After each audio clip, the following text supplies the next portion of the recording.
Bom dia, pessoal. Todo mundo com frio. Já está bem melhor, né? Nós vamos iniciar o capítulo 2. Então vamos lembrar que nós vimos anteriormente em uma estância mineira, né? Uma espécie de hotel onde as pessoas vão para o descanso, para tratamento de saúde. E lá nós encontramos dois indivíduos, né?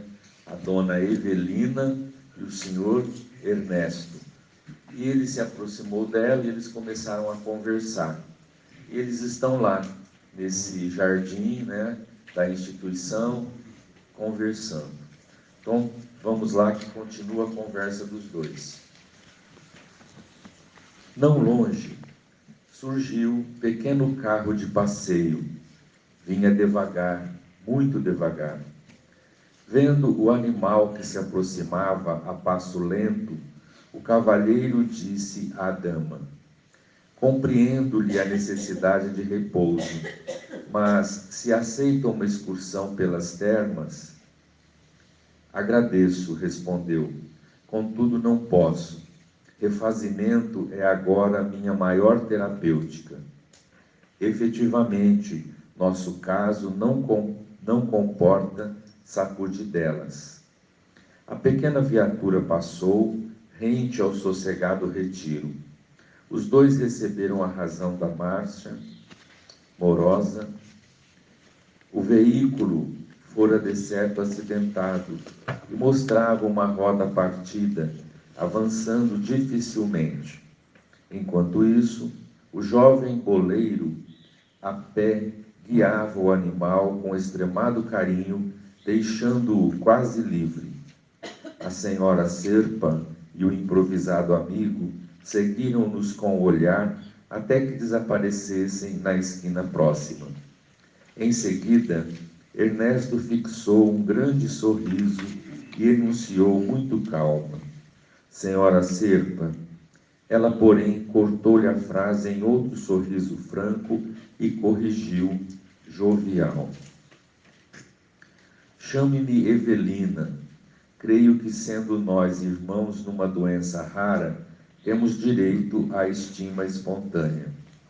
Muito bem, acentuou o interlocutor e aduziu: doravante sou também apenas Ernesto para a senhora.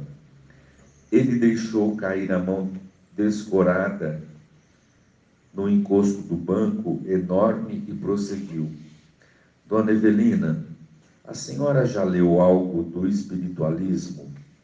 Não, pois quero dizer-lhe que a charrete, ainda agora sob nossa observação, me fez lembrar certos apontamentos que esquadrinhei nos meus estudos de ontem. O interessante escritor que venho compulsando, numa definição que ele mesmo considera superficial, compreende a criatura humana como um ternário, semelhante ao carro, ao cavalo e ao condutor, os três juntos em serviço. Como pode ser isso? Interrogou Evelina, sublinhando a palavra de surpresa e gracejando com o olhar. O carro equivale ao corpo físico. O animal pode ser comparado ao espírito, ao corpo espiritual, modelador e sustentador dos fenômenos que nos garantem a existência física.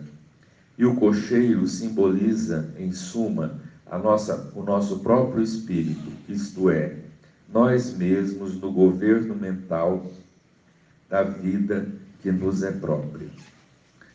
Então veja lá, os dois conversando, passou uma charrete, o cocheiro conduzindo, né, a pé o cavalo, havia um problema na roda da charrete, e ele olhando aquilo, ele se lembrou de um estudo que ele está fazendo, está compulsando, né, um autor.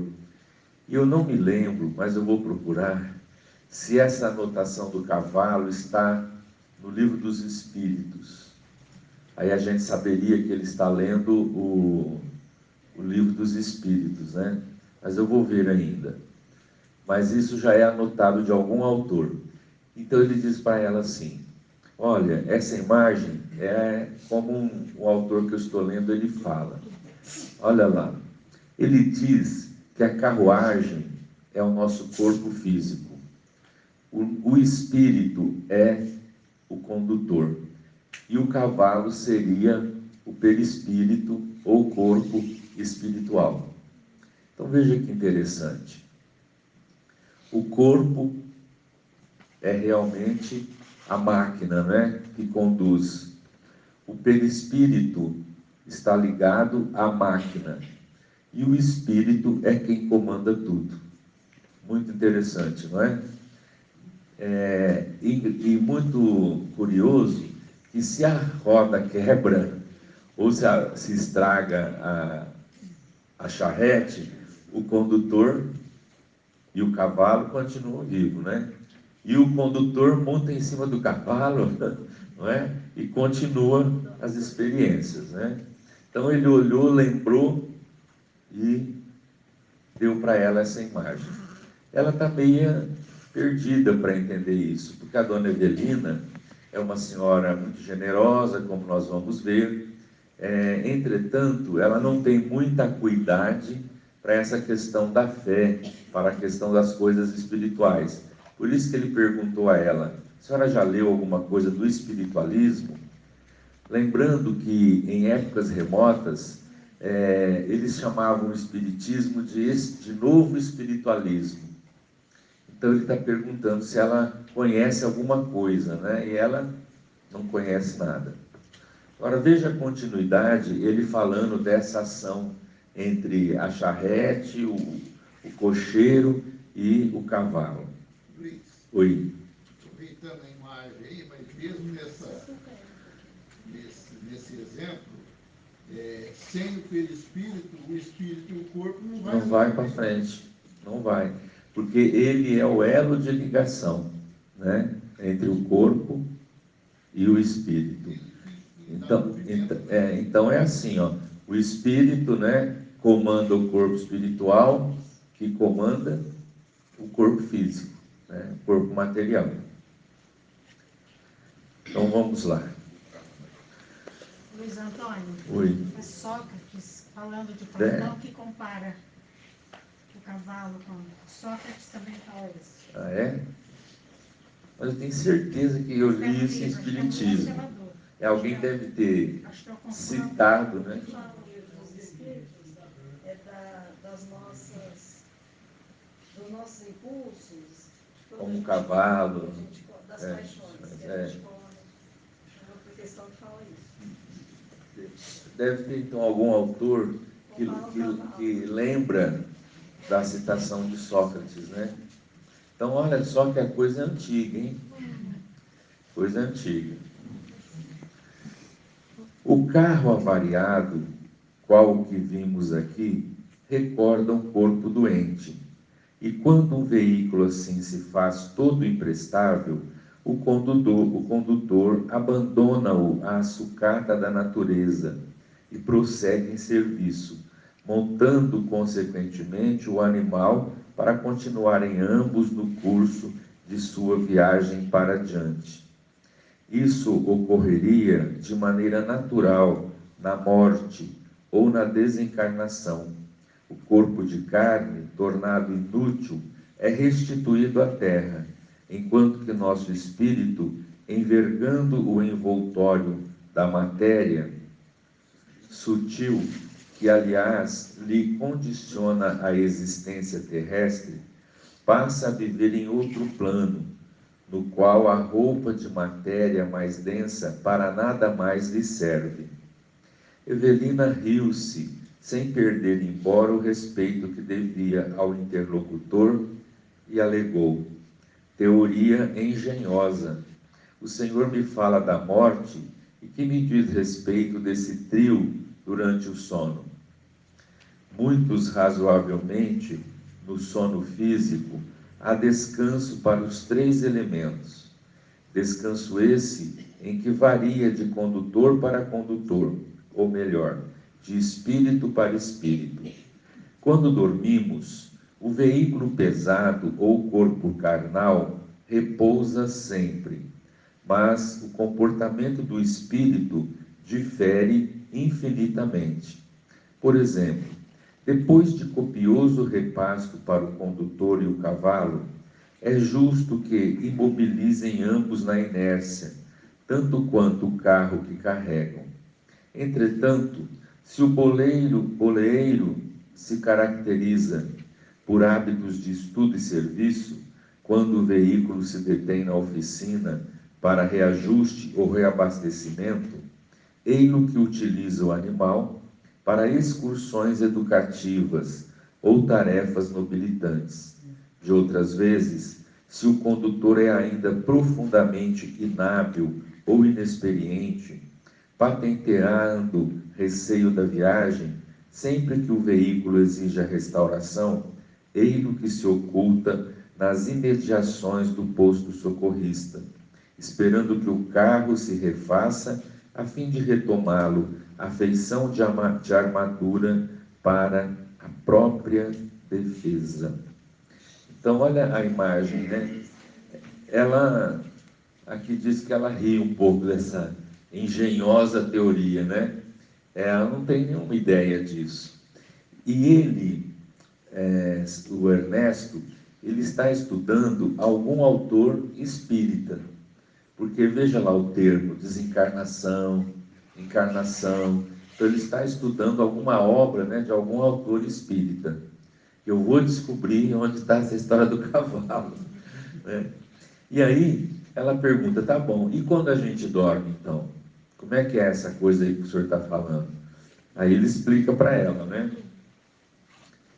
Quando dormimos, o veículo pesado ou o corpo carnal repousa sempre, mas o condutor, ei-lo que utiliza o animal para excursões educativas ou tarefas nobilitantes. Então o corpo está lá se reabastecendo, o espírito, com o perispírito, o corpo espiritual, continua suas atividades. Mas ele faz uma observação aí. Quando o espírito é mais espiritualizado, tem o desejo e as aspirações de excursões educativas, tarefas no mundo espiritual, ele sai com o perispírito e vai para essas tarefas.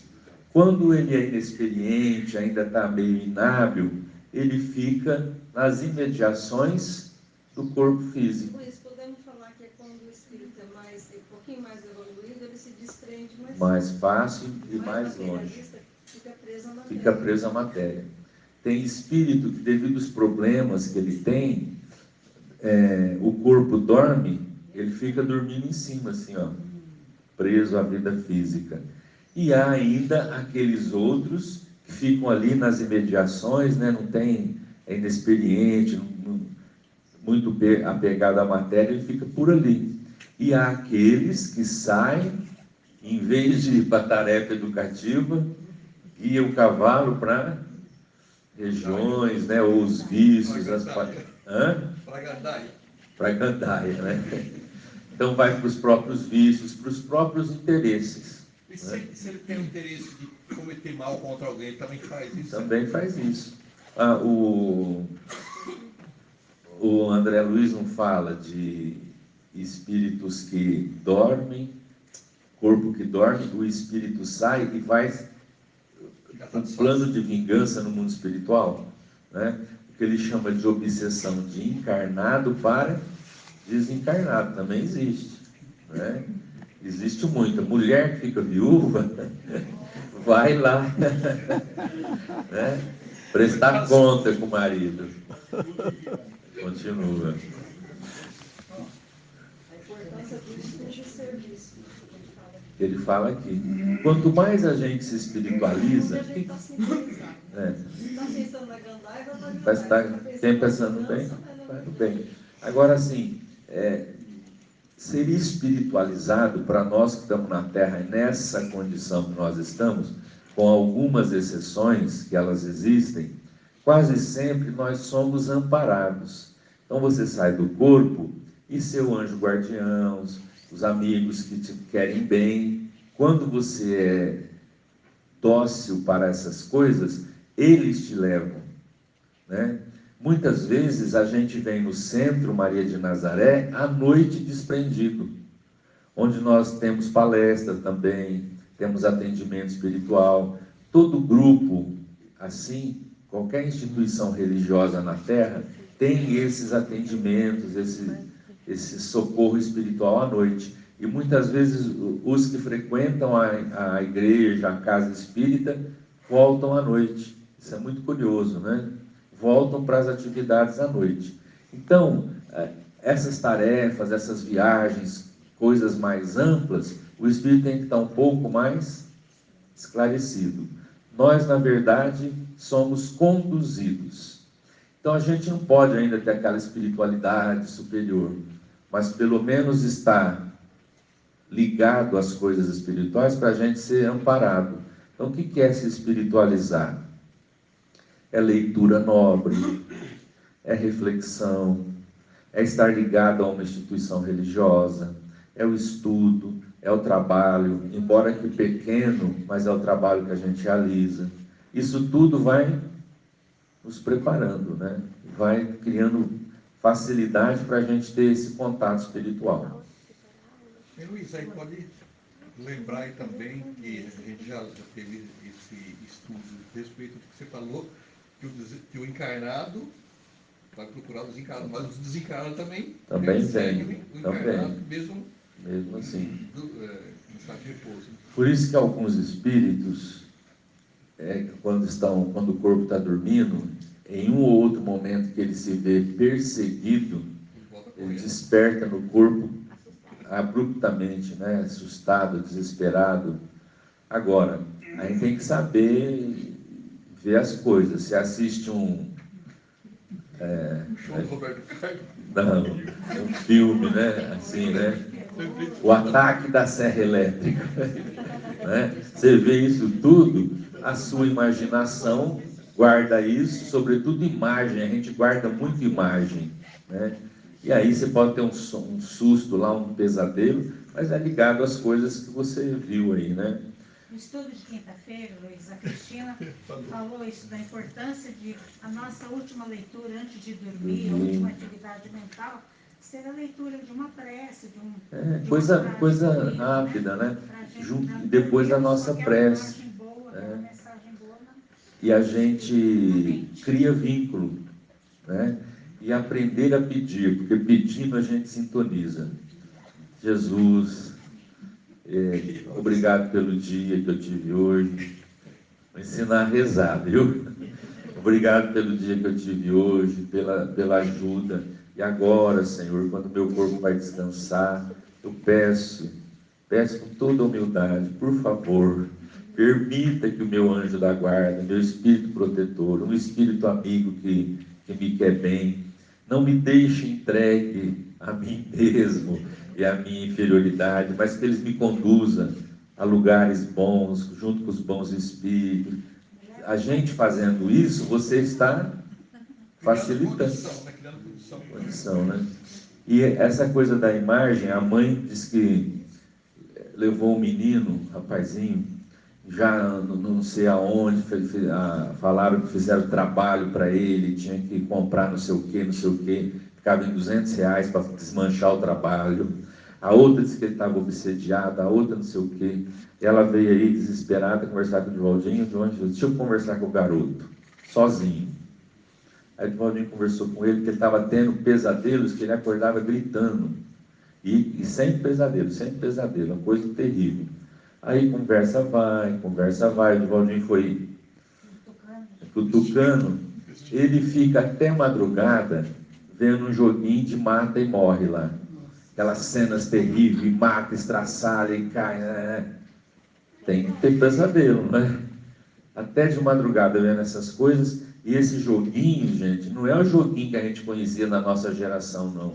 Os jogos de hoje são reais. Você vê o cara morrendo, cortar a garganta, enfiando faca. A coisa assustadora esses jogos de hoje. Parece real, que você está lá, né, acompanhando. Então, a pessoa tem a mente um pouquinho impressionável, vai passar mal direto, né? Vamos lá? Luiz, essa analogia aí, é bem raro a gente ver É raro. O cavalo, né? Eu lembro que está em algum lugar, mas eu vou ver. Vou achar. Você pode procurar por Sócrates que tem. Que tem, né? Oi, Rodrigo. Leon Denis? Ah, vamos caçar lá então. É alguém que cita, né? Eu não sei que escritor. Esse é no Livro dos Espíritos, né? Que fala que o corpo e que o condutor tem que conduzir o cavalo, né? É. Lá. Talvez ele fez uma interpretação do Livro dos Espíritos também. Não, mas tem essa daí da carroça, do coisa. Acho que ela no Leon Denis mesmo. Evelina estampou um gesto de incredulidade e obtemperou. Nada conheço de espiritualismo. É profitente de alguma religião particularizada? Sim, sou católica sem fanatismo, mas francamente determinada a viver segundo os preceitos de minha fé. Pratico as instruções dos sacerdotes, crendo neles. A senhora deve ser louvada por isso. Toda convicção pura é respeitável. Invejo-lhe a confiança perfeita. Não é religioso, Senhor? Quisera ser. Sou um procurador da verdade, livre atirador no campo das ideias. E lê espiritualismo por desfastio, quer dizer, por distração, por desfastio? Oh, não, leio por necessidade. Dona Evelina, a senhora esqueceu, estamos na bica de uma cirurgia que nos pode ser fatal. Nossas malas talvez estejam prontas para uma longa excursão, da qual ninguém volta. Quem pode saber? Entendo, ajuntou a dama sorrindo. Estudo espiritualismo, a maneira do viajante que aspira a conhecer o dinheiro, a língua, os costumes e as modas do país estrangeiro que tenciona visitar. Informações resumidas, cursos rápidos. Não nego, tenho tido mais tempo ao meu dispor e desse tempo faço hoje os investimentos que posso nos domínios de tudo que se relacione com as ciências da alma, principalmente com aquilo que se refere à sobrevivência e à comunicação com os espíritos, supostos habitantes de outras esferas. Então, ela acha engraçada a teoria dele, diz que não conhece nada de espiritualismo, ela é religiosa, como nós estamos vendo, ela é católica, profitente, que segue certinho. E ele diz assim, é louvável isso, porque a pessoa que tem mesmo a fé e que segue, né, o impulso da sua fé deve ser louvado. E ela pergunta, o senhor não é religioso? Não. Ele diz que ele é um procurador da verdade. Ele está querendo buscar a verdade, buscar as coisas, né? E ele diz que está aproveitando o tempo, porque ele está diante de uma situação terrível, que é a cirurgia, que ele pode morrer nessa, né? Vou morrer, deixa eu pesquisar. E aí ele está pensando nisso, né? E ela fala uma coisa interessante, aí depois eu já vejo a Leia lá. Ela fala assim, o senhor está estudando espiritualismo, a maneira do viajante, que aspira a conhecer o dinheiro, a língua, os costumes, as modas do país estrangeiro que tenciona visitar. É assim, né? Vai fazer uma viagem para Tailândia.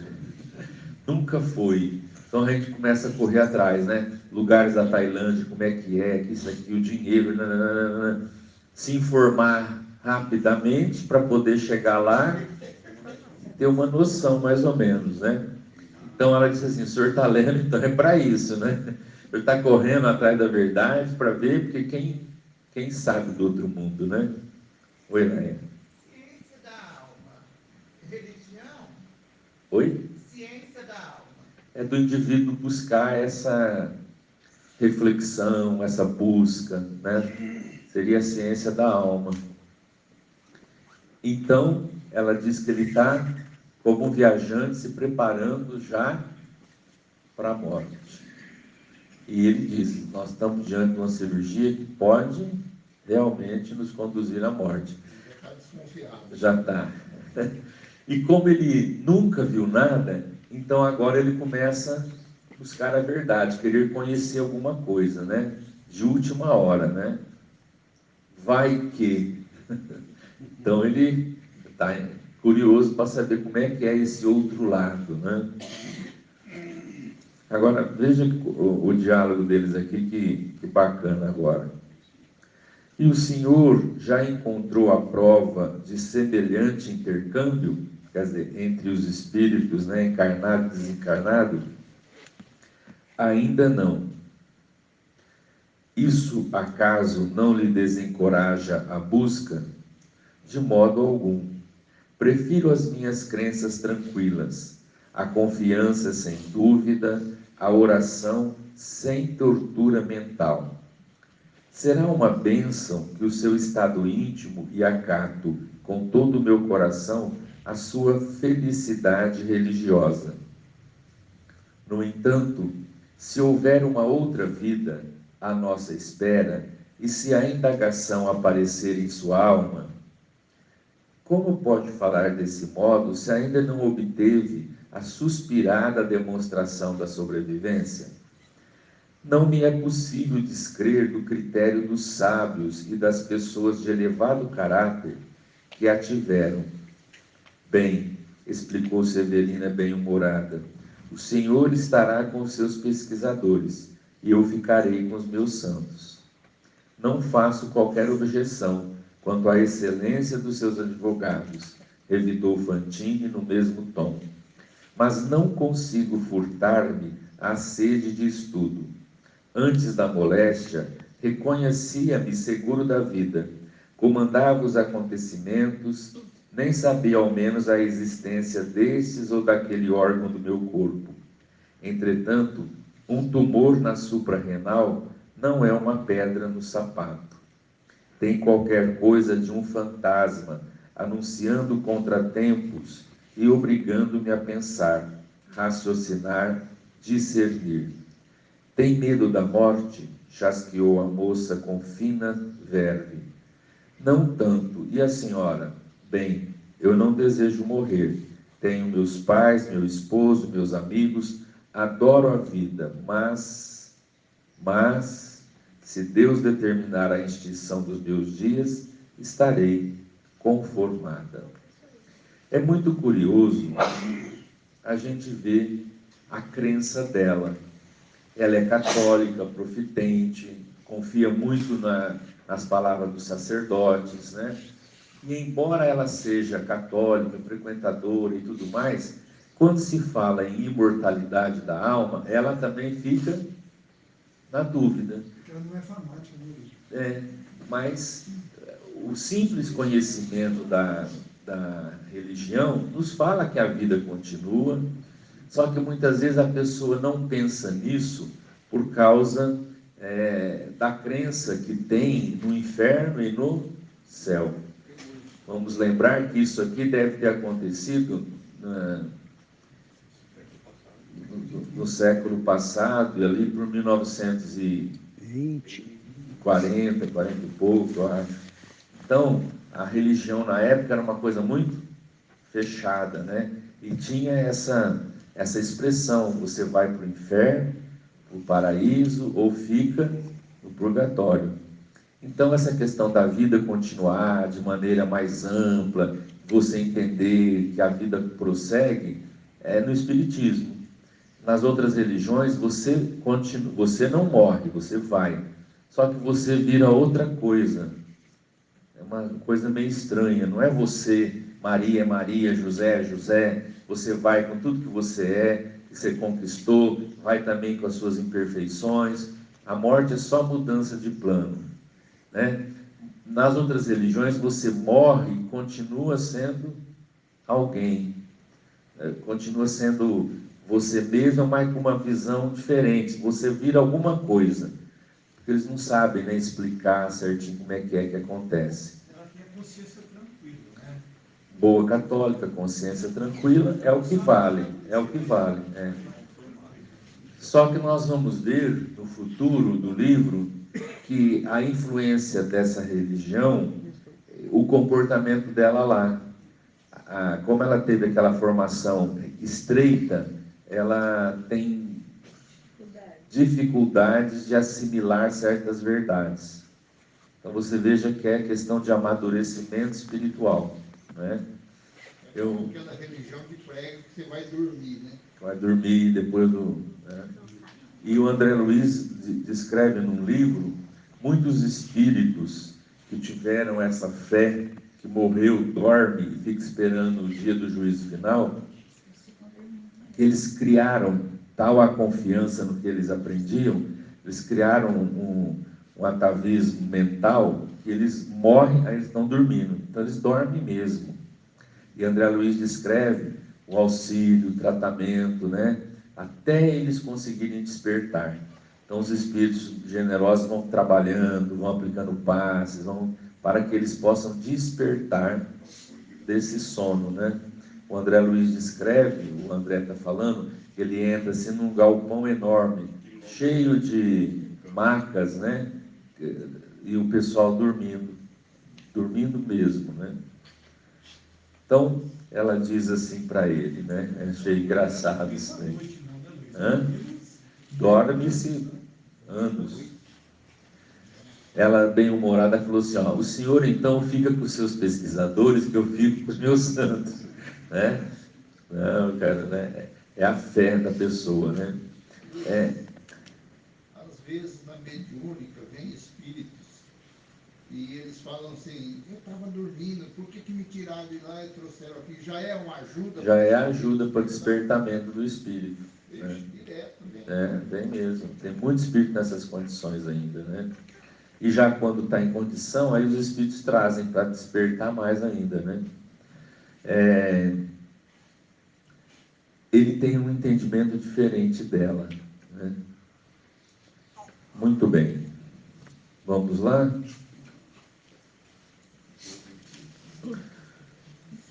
Porventura, não tem problemas? Nunca sofreu a influência dos males que nos atormentam o dia a dia?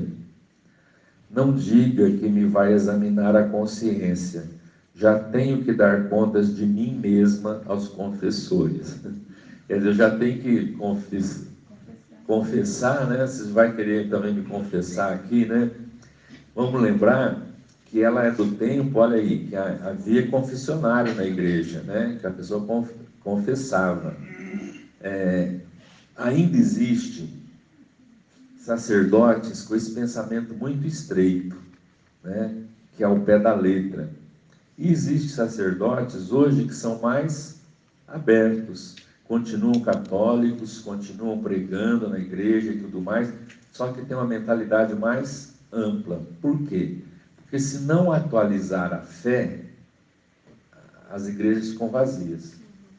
Você ir lá e ouvir que você vai morrer e você vai para o inferno ou para o paraíso, ou fica no purgatório.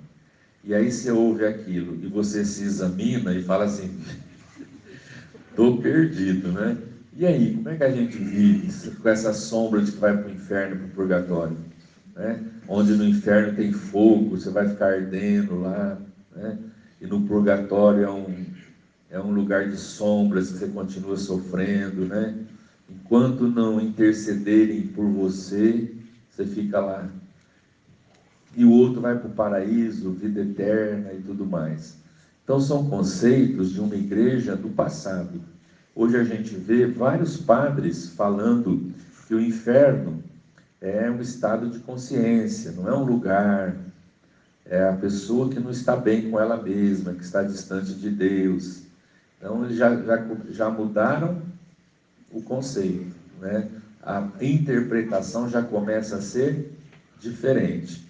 E a gente vê que tem que atualizar a fé, senão fica para trás. Kardec fala assim, o Espiritismo caminha e ele está sempre apoiado na ciência. E ele diz assim: se amanhã a ciência provar alguma coisa, comprovação científica, nós espíritos temos que assimilar a verdade científica. E se ela comprovar alguma coisa que nós estamos errados, a gente tem que corrigir, atualizar. Senão o carro do progresso deixa a gente para trás, né? Agora você veja, no mundo de hoje, a fé tem que ser mais aberta, a pessoa tem que ter mais lucidez para entender as coisas, senão fica uma pessoa ridícula, né? Eu conheço uma senhora que a grande dor dela é que ela vai morrer, vai para o céu, e o único filho que ela tem vai para o inferno. Então ela já sofre porque o filho vai para o inferno. Já pensaram que amargura essa mãe? Porque ela crê naquilo, que morre ou vai para o céu ou vai para o inferno. E ela vê o filho dela todo destrambelhado aí e tal, ela fala: meu filho vai para o inferno. Então ela sofre já, coitada, com essa ideia. Então veja como a fé precisa ser atualizada, né? A gente vê ao longo da história da igreja várias mudanças, né? Por exemplo, antes era inferno e paraíso. Como a coisa foi ficando tão assim, porque as pessoas indagavam: eu não vou para o céu, tenho certeza, mas também eu não mereço o inferno. Então começou a apertar o cerco, aí um dos papas inventaram o purgatório. Não existia antes purgatório, foi inventado depois, né, para amenizar a coisa, né? Hoje, os padres modernos já dizem que isso é um estado de alma, que não existe o local, né, circunscrito, onde vai sofrer, né? O Papa Francisco é muito aberto nesse sentido. Oi? Né? O Papa Francisco, ele veio trazer... Reformular muita coisa, né? Aí a gente vê a importância do Lutero, né? Que veio para reformar a igreja, né? Luiz Antônio, sobre a confissão, na Catedral da Sé, de São Paulo, essa coisa, a pessoa querer confessar, mas é aberto, então fica o sacerdote num espaço lá, e as pessoas sentadas no banco, vai lá, conversa com ele. Então tem uma cadeira, é uma conversa, Um diálogo, né? Onde ele vai ajudar, né? Não é mais aquele confessionário, né? É o atendimento fraterno de volta. É o atendimento fraterno nas casas espíritas, né? A pessoa está com problema, quer uma ajuda, quer conversar, quer desabafar. É isso. Então vamos lá. Ele então fala que ele não consegue, né, furtar-se aos estudos. E aí continuamos. Porventura, não tem problemas? Nunca sofreu a influência dos males que nos atormentam o dia a dia? Não diga que me vai examinar a consciência. Já tenho que dar contas de mim mesma aos confessores. E rindo-se desembaraçadamente, reforçou: admito os males que outros nos façam como parcelas do resgate de nossos pecados perante Deus. No entanto, os males que fazemos são golpes que desferimos contra nós mesmos. Supondo assim, procuro preservar-me, isto é,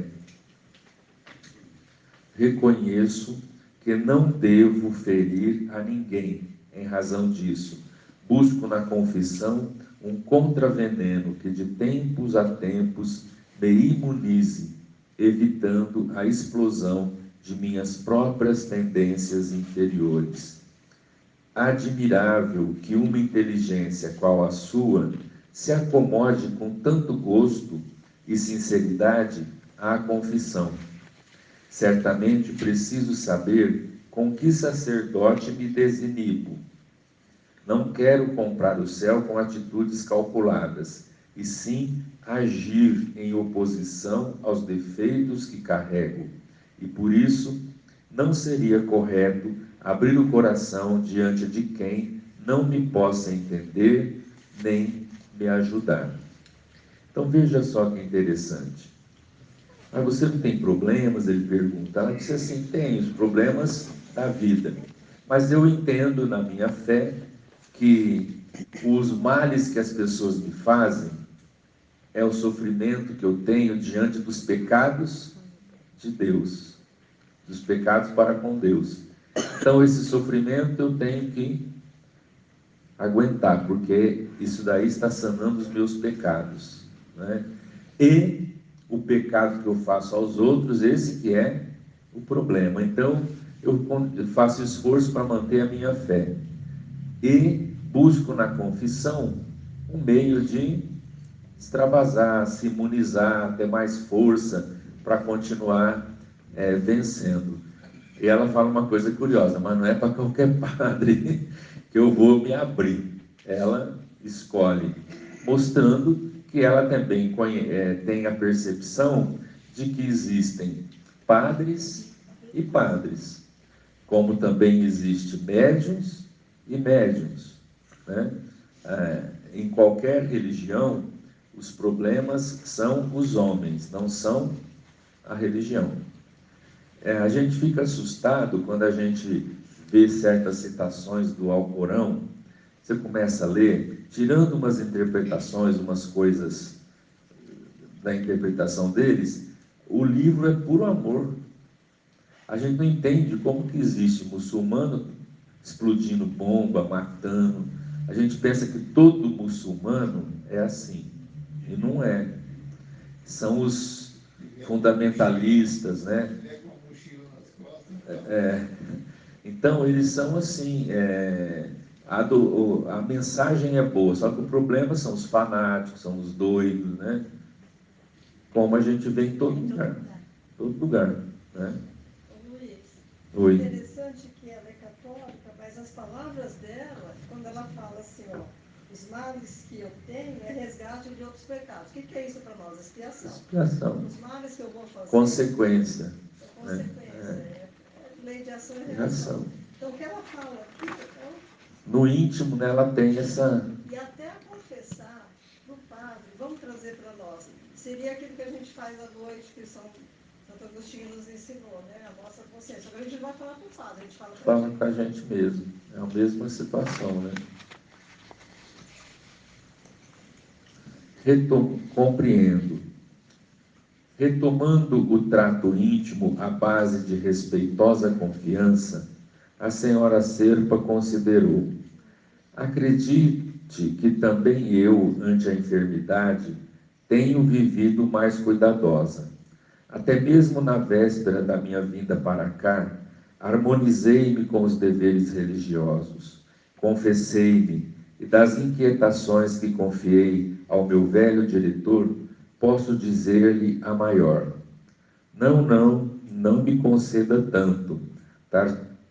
Tartamudeou Fantine, espantado com a devoção carinhosa em que Evelina se exprimia. Por que não? Estamos aqui na ideia de que somos amigos de muito tempo. O Senhor me fala de suas preparações ante as probabilidades da morte e não me deixa tocar nas minhas. Desataram-se ambos em riso claro, e quando a pausa mais longa se intrometeu no diálogo, entreolharam-se de modo significativo. Um e outro fixaram no rosto inequívoca nota de susto. A mirada recíproca lhes fazia observar que haviam caminhado a passos compridos para a intimidade profunda. Onde vira antes aquela jovem senhora que a beleza e o raciocínio tanto favoreciam? Pensava Ernesto, atordoado. Em que lugar teria encontrado alguma vez aquele cavalheiro maduro e inteligente que tão bem conjugava simpatia e compreensão? Refletia a senhora Serpa, incapaz de esconder o agradável assombro que a dominava. O intervalo consumiu segundos inquietantes para os dois, enquanto o crepúsculo em derredor acumulava cores e sombras, anunciando a noite próxima. Então, quando eles estão falando, ela quis falar dela, eles olharam-se num olhar profundo e eles entenderam que eles estavam já partindo para a intimidade. Veja que ele chegou ali há poucos minutos antes, e conversando, eles já estão assim tão íntimos, né? Falando coisas da intimidade de cada um. Aí eles pensam, cada um pensa, olha lá, ele e Ernesto, onde vira antes aquela jovem senhora? E a Evelina, em que lugar teria encontrado alguma vez aquele cavalheiro maduro e inteligente? Então eles estão sentindo como que atraídos um para o outro, mas é algo que está assim, inexplicável, né?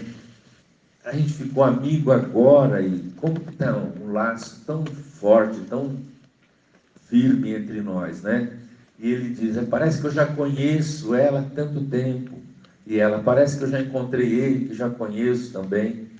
E aí a gente vai lembrar do livro anterior, do irmão Félix, que tinha